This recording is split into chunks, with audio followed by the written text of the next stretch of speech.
उधमपुर, राजौरी और कुंजर में सड़क हादसा, 2 अफराद की मौत, 3 तलबा समेत 8 अफराद जख्मी। जख्मियों को किया गया मुख्तलिफ अस्पतालों में मुंतकिल।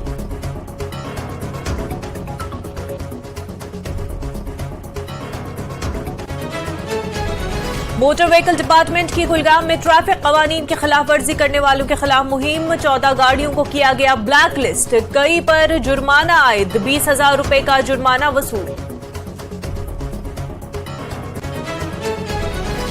चोरी और दीगर जराइम की बढ़ती वारदातों के बीच गंग्याल जम्मू के वार्ड नंबर 56 के लोगों की काबिल सताइश पहल, अपने पैसे खर्च करके इलाके में लगाए हैं सीसीटीवी कैमरे, कहा जराइम पर काबू पाने के लिए लोगों को भी आना होगा आगे।